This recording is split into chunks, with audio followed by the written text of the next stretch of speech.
দলবল নিয়ে বাড়িতে ঢুকে চাঁদা দাবি করায় এনসিপি নেতাকে আটক করে পুলিশে দিল এলাকাবাসী। দিনাজপুরের বোচাগঞ্জ উপজেলায় গভীর রাতে ঘটে যাওয়া এই চাঞ্চল্যকর ঘটনা যেন সিনেমার চিত্রনাট্যকেও হার মানায়। নিজেকে জনগণের সেবক বা রাজনৈতিক নেতা হিসেবে দাবি করা ব্যক্তির এমন ভয়ানক রূপ দেখে রীতিমতো হতবাক স্থানীয়রা। প্রশাসনের ভুয়া পরিচয়ে সাধারণ মানুষের বাড়িতে হানা দিয়ে লুটপাট ও চাঁদা আদায়ের এই দুঃসাহসিক অভিযান শেষমেশ এলাকাবাসীর সাহসিকতায় ব্যর্থ হয়েছে। ধৃত ব্যক্তির নাম এম এ তাফসির হাসান। তিনি জাতীয় নাগরিক পার্টি এনসিপির বোচাগঞ্জ উপজেলা শাখার প্রধান সমন্বয়কারী হিসেবে পরিচিত। ঘটনার সূত্রপাত গত ৩রা জানুয়ারি রাত ৯:৩০টায়। শীতের রাত হওয়ায় বোচাগঞ্জ উপজেলার বারেয়া গ্রামের মানুষজন বেশ আগেই ঘরে ঢুকে পড়েছিলেন।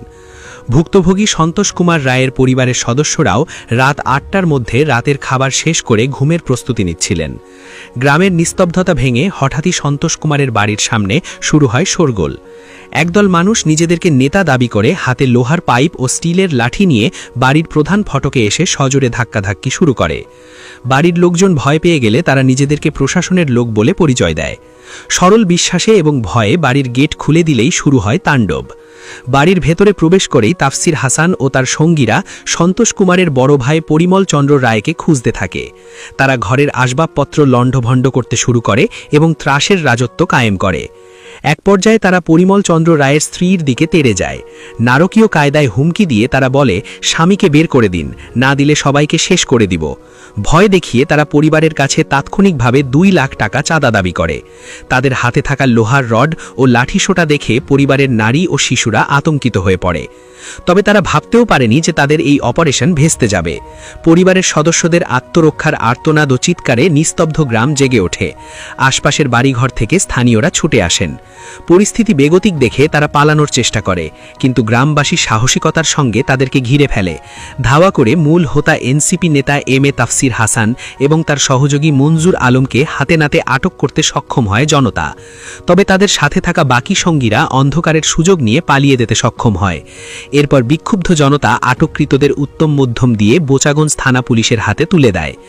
জানা গেছে, আটক এম এ তাফসির হাসান ত্রয়োদশ জাতীয় সংসদ নির্বাচনে অংশগ্রহণের লক্ষ্যে মনোনয়ন পদযাত্র সংগ্রহ করেছিলেন, যদিও শেষ পর্যন্ত তা জমা দেননি। একজন রাজনৈতিক পদধারী ব্যক্তির এমন অপরাধে জড়িয়ে পড়া নিয়ে এলাকায় ব্যাপক সমালোচনার ঝড় বইছে। রোববার সকালে ভুক্তভোগী পরিবারের সদস্য ৪০ বছর বয়সী সন্তোষ কুমার রায় বাদী হয়ে বোচাগঞ্জ থানায় একটি চাঁদাবাজির এজাহার দায়ের করেন। এজাহারে তিনি সেই রাতের বিভীষিকাময় মুহূর্তের বর্ণনা তুলে ধরেন। বোচাগঞ্জ থানার ভারপ্রাপ্ত ওসি মোহাম্মদ মিজানুর রহমান ঘটনার সত্যতা নিশ্চিত করে জানান, রাতে স্থানীয় জনতা ২ জনকে আটক করে থানায় সোপর্দ করেছে। পুলিশ তাদের কাছ থেকে অপরাধে ব্যবহৃত একটি মোটরসাইকেল, লোহার পাইপ, স্টিলের তৈরি লাঠি এবং ভিডিও রেকর্ডিং করার একটি ছোট স্পাই ক্যামেরা জব্দ করেছে। আটককৃতদের বিরুদ্ধে আইনানুগ ব্যবস্থা গ্রহণ করে আদালতে প্রেরণ করা হয়েছে। প্রশাসনের পরিচয়ে এমন হামলা ও চাঁদাবাজির চেষ্টা এলাকায় ভীতির সঞ্চার করলেও গ্রামবাসীর ঐক্যবদ্ধ প্রতিরোধ প্রমাণ করেছে, সজাগ থাকলে বড় বড় অপরাধও রুখে দেওয়া সম্ভব। পুলিশ বর্তমানে পালিয়ে যাওয়া বাকি অপরাধীদের গ্রেফতারে অভিযান অব্যাহত রেখেছে।